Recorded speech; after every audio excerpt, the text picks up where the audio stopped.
Alie Gorrie is an arts educator, actor, and disability inclusion advocate on a mission to build a more inclusive world. She is a woman who wears many hats. She's a professor of theater at Samford University, a disability inclusion consultant and speaker nationwide, an arts and medicine professional at an eating disorder treatment center, and she's the founder of Songs for Sight, an organization serving children and teens with low vision across Alabama. She has performed in New York City and on national tours of musicals, and she tours the Southeast with her solo show, Cockeyed Optimist.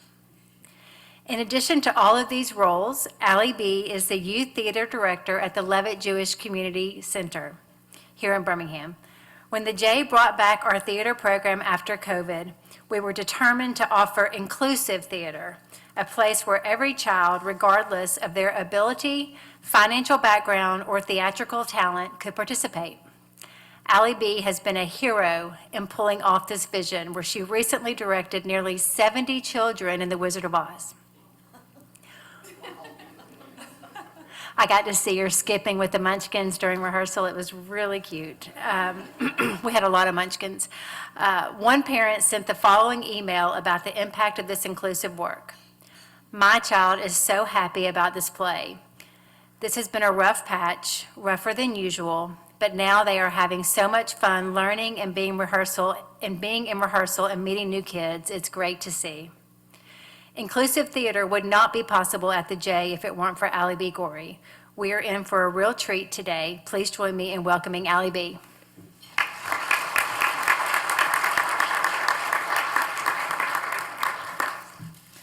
Thank you so much, Brooke, for that generous intro.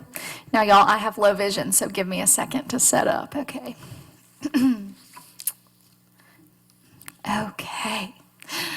Good afternoon, and congratulations to this year's 2025 Youth of the Year Scholars. What an honor to share this room with each of you. It is so exciting, and there's just so much amazing energy and hope in this room right now. Now, scholars, each of you is a change maker. You see unmet needs in our world, and you could very well just be inspired to do something, right? I think a lot of us see things that we want to change and we're inspired, but you went beyond just being inspired, and you took the next step into action. You have continued and you have combined your inspiration with action to better your schools, your communities, and to further causes that you care about.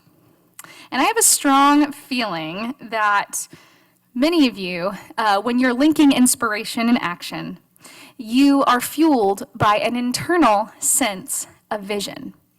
And I want to talk to you a little bit today about that internal sense of vision. If this is our first time meeting, I'm Alie B, and one thing you might not know about me is that I am legally blind and I have low vision, which means glasses or contacts or surgeries are never going to fix me or get me to the 2020 line. I'm an artist, an educator, and an advocate, and I am so honored to get to share with you today. Now, all of you are leaders and change makers. And when I was thinking about what I wanted to talk to you about, I was thinking about this idea of vision, right? My entire life, I have lacked a sense of sight. And that's just fine. It actually makes public speaking a breeze. Let me tell you what. But I wanted to share with you 5 leadership lessons that actually my disability and not having sight have taught me, and these 5 leadership lessons have fueled my sense of internal vision that cannot be measured on an eye chart. And if any of you in this room, and all of you are so brilliant scholars, so you might not get through school the way I did, which was make up acronyms for everything to try to memorize them. But if you love an acronym, I want you to pay close attention to the 5 leadership lessons in this talk, because they will all, the first letter of the first word of each acronym is all going to spell something at the very end. Now, I want to preface this talk by saying that you do not have to be a person with a disability to resonate with these leadership lessons. But disability is the only club that anyone in here could join at any time. Now, let's dive in. The first big leadership lesson that my disability has taught me is to take up and claim the spaces that have been gifted to me. Now, many of you might be thinking, whoa, Alie B, take up space, that's a big thing to say right out of the gate. But let me put it into disability perspective for you. Many folks with disabilities don't have a choice but to take up a little more space. Maybe they use mobility aids, like a wheelchair. Maybe they use a white cane to get around because they have low vision or they're blind. Or maybe if you were like me, when I was in high school, I had hundreds of volumes of large print textbooks that were so big, when I would flip the page, it was like a gust of wind was going through the classroom, right? So I had to take up much more physical space on my desk. Everyone cheated off of me. It was fine, but I didn't have a choice, right?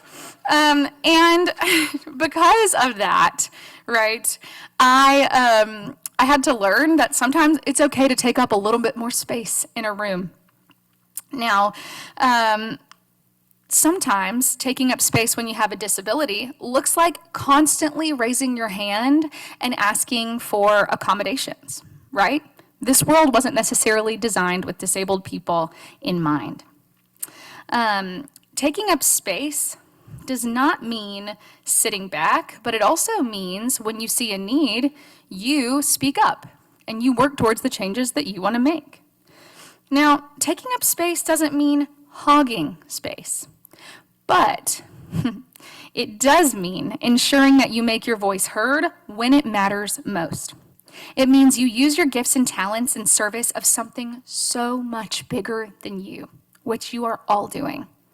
Scholars, I hope you step into this new chapter of your life boldly and with confidence that you are exactly where you need to be, where you are supposed to be. I hope you take up that space that you have been gifted in your next chapter and that you make your voices heard. Now, take up space, lesson 1. The second lesson in leadership my disability has taught me is to educate those around me about the things that ignite my passion. Let me tell you a little story. When I was in the 8th grade, I had a dreaded appointment at the UAB Callahan Eye Foundation Hospital. I was not excited. This appointment actually was on Halloween, too, to make it even worse. And usually visits for me to an eye hospital meant I would read a bunch of letters and numbers off a chart, sounding more like a Wheel of Fortune contestant than an actual person reading an eye chart. And I would leave these appointments really sad because I noticed that my mom was looking sad. The doctor would only talk to my parents, and I felt like I had made some kind of mistake, but I didn't know what it was. But on this day, on this Halloween appointment, I was seeing a new doctor. And this doctor was at the UAB Center for Low Vision Rehabilitation. She was supposed to teach me how to use the limited vision I did have to continue in school and beyond. And something about this appointment felt different from the minute I walked into the clinic. First, the doctor, Dr. DiCarlo, spoke directly to me and not about me or around me. She spoke directly to me. She had this approachability to her. And after all of the standard eye tests, guessing letters like it was my job, she sat me down for a conversation that would change my life. She said, "Alie B, I have some good news for you. Alabama recently passed a law that says with specialized training and about 2 years of pretty much daily occupational therapy, you can drive a car as a person with low vision." Now, I know that might scare some of y'all in the audience, but stay with me here.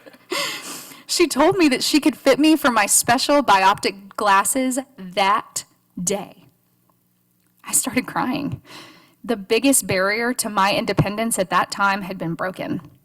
For the first time ever, a doctor told me something that I could do. And that appointment sparked something in me. I knew from the moment I left that appointment that I had to do something for this place, for the Center for Low Vision Rehabilitation that was changing my world. I had many a follow-up appointment, still do, and in those appointments, I asked Dr. DiCarlo about 100 questions. I asked if there were other kids like me that were learning to drive too, if there were any other kids that had 800 volumes of textbooks, if there were other kids who used big old magnifiers and embarrassing low vision technology in school. And she said yes. However, she told me that a lot of the low vision tools and technology that kids needed to be successful was not accessible, and insurance didn't always cover it because it was seen as an extra. And I was not okay with that. I told everyone I knew, can you believe this? Oh my gosh, we have to do something about it, right? And Songs for Sight was born.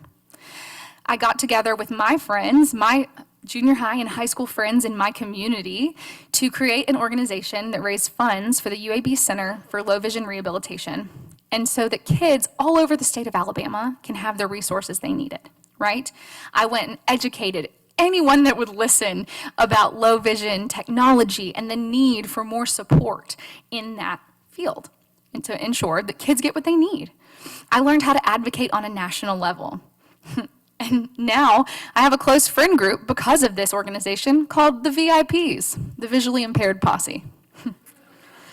I had no idea a doctor's appointment in 8th grade would lay the foundation for a life of disability advocacy. After high school, and college, I did what any aspiring theater maker would do, and I moved to New York City.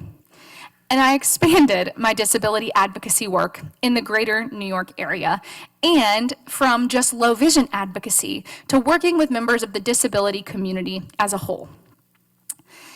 Now, have you ever heard the phrase, once you see, you can't unsee, or once you know, you can't unknow? That is how I felt about my work in New York City as a disability inclusion advocate. Working with people all over the city with mobility, hearing, intellectual, and vision disabilities daily illuminated just how far we have to go as a society in our full acceptance and inclusion of disabled people. If I kept quiet about the injustices disabled people felt every day, I can't expect things to change. I had to educate. I had to share and share some more in my circles and beyond. I prayed that if I shared more, and advocated more, those that I care about will do the same thing. It'll spread like a ripple. I pray that those education efforts will grow. We cannot work toward change if we stay quiet and passive. Scholars, I have heard about what you're passionate about today. I've learned so many things actually that you're passionate about, which is so exciting, and I'm so excited for you to use what you're passionate about as you move into college and beyond. And I pray that you continue to get out there and share those passions with people in your life, with new clubs and organizations and scholarship groups in college.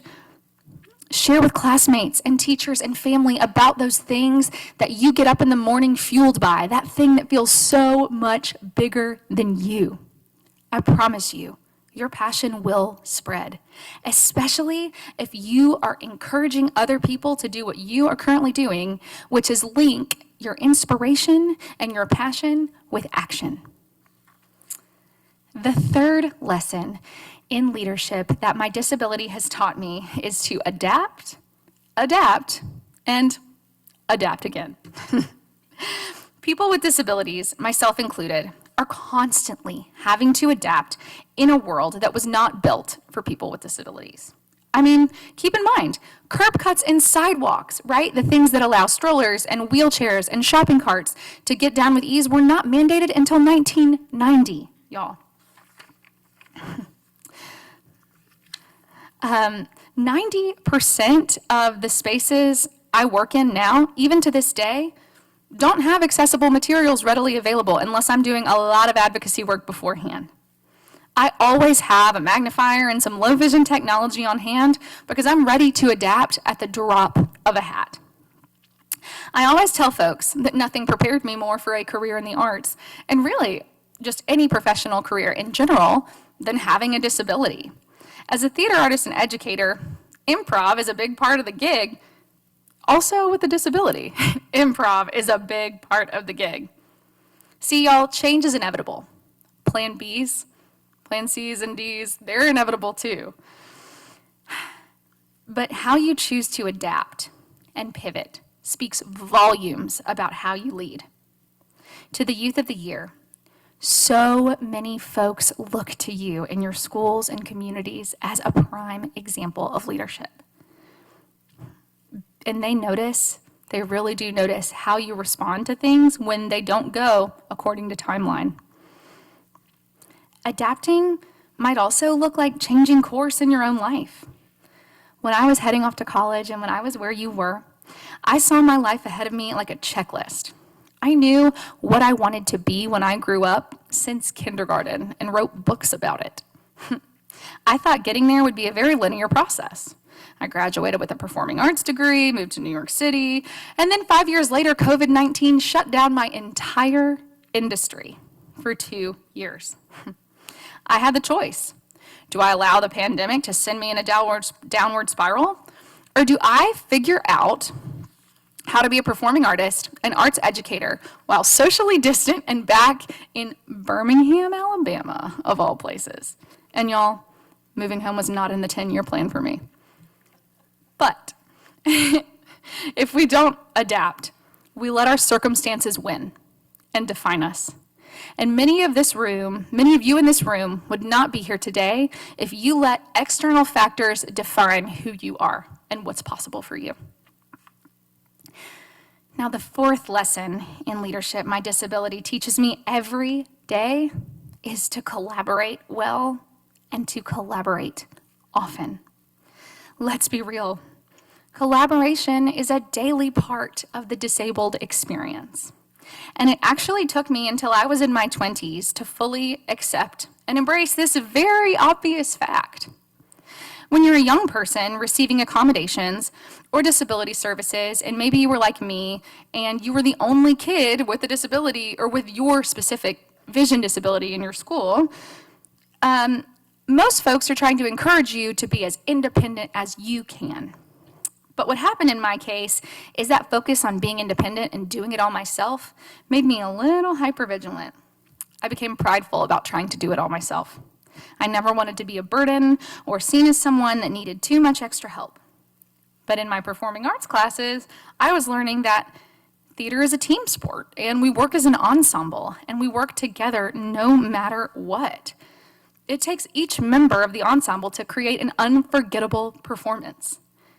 I was able to see how in theater, collaborating meant that the collective creativity in the room skyrocketed. Collaborating meant making a bigger impact. Collaborating meant a more expansive worldview. When I was performing in New York, I understood how this related to my life as a disabled artist. I had this aha moment that my disability is so much more about leaning into interdependence rather than independence. It is a gift to have friends, teammates, and coworkers to co-create and collaborate with. In our interdependence, we find our collective strength. Scholars, as you move into the next chapter, don't white knuckle it. Don't forget the value of interdependence. Join forces, noodle on new ideas. Strength and collaboration work hand in hand. My fifth and final lesson in leadership that my disability has taught me is a little bit of an unexpected one, but it is to honor the cues of my physical body. Scholars, you are each exceptional. We have heard your lists of achievements and where you are going to school and the way you are going to make a huge mark on this world. You're high-achieving, service-minded, very creative individuals with huge dreams and big plans ahead of you. When I was in your shoes, I remember having so many things I wanted to do with my life and so many big goals and plans and dreams, and I would often ignore the cues of my own physical body in the process. I thought that I had to keep pushing, and if I just kept pushing, just kept staying up an extra hour, just kept studying until 4 in the morning, my work would be that much better. But the thing is, when you have a rare eye disease that gives you migraines for days, you can't ignore your physical body because it's just going to stop working for you eventually, and you'll have no choice, really. Over the years, I have learned that if I step back and listen to my physical body, my body's trying to let me know how I'm doing. When I was in high school or college, I thought I could push past the limits for the sake of the product, but that can't last. Through things like meditation and prayer and yoga, I have learned how to take a step back and pause and acknowledge where my body is and what it needs. I cannot show up as a good collaborator or member of any team if I'm exhausted, overworked, and pouring from an empty cup. And neither can you. It is so important to find moments for pause in your week. Maybe this looks like taking a walk with, gasp, no phone. Maybe this looks like stretching in between your zillions of college classes, because I know y'all are all going to be 20 hours a semester kind of people. Maybe it looks like meditating before bed or making a rule that your laptop stays out of the room where you're sleeping. Now, I also think that honoring the cues of your body means accepting the limits that you have and working within those limits. See, I've grown up hearing a lot of things about the disabled experience and about people overcoming their disability. Now, the truth is, there's no way I will overcome my disability. I live with it every single day, and I'm actually really grateful for it, because it teaches me just how much I need to honor my body. Now, I've learned when I need to get up each day and when I do my work best, and that it's never going to be at night. I know this about myself now, and it actually motivates me to get up and get my work done at an hour that I must work in, because I only have so many good hours in the day before the headaches come. Limits are not always bad. They often help illuminate new, more innovative ways to be productive. Our bodies do so much for us every day, and I wish I learned as a young person that my body and I are on the same team. I wish I learned how to check in with my breathing, with my sleep, hydration, all of those things when I was the age of so many of the scholars in this room. Y'all, it really matters. Honor what your body is trying to tell you. And just watch the ways your quality of work, life, and the ability to show up for those you care about and the causes you care about, just watch how much that improves. Okay, y'all have made it to the end of my 5 lessons, and I'm going to do the teacher thing where I review the 5 lessons, and I want you to pay attention to the first letter of the first word of each lesson. T. Take up and claim the space that has been gifted to you. E. Educate others about the things that inspire you most. A. Adapt. Adapt. And when you think you can't anymore, you're going to keep adapting. C. Collaborate well and collaborate often. And H. Honor the cues of your physical body. All of these letters together spell the word. Oh, I love an interactive presentation. Thank y'all. I hope that if some of these lessons resonated with you today, that you will go forth and share them with your friends, with your teams, with those you work with your families. Thank you all so much for taking the time to listen today. And Youth of the Year scholars, I am blown away by your academic and leadership and community mindedness and all of your talents. I hope you go out into the world with curiosity, with the desire to collaborate well, and the fire inside you that you're going to take to make your unique mark on this world. Thank you so much.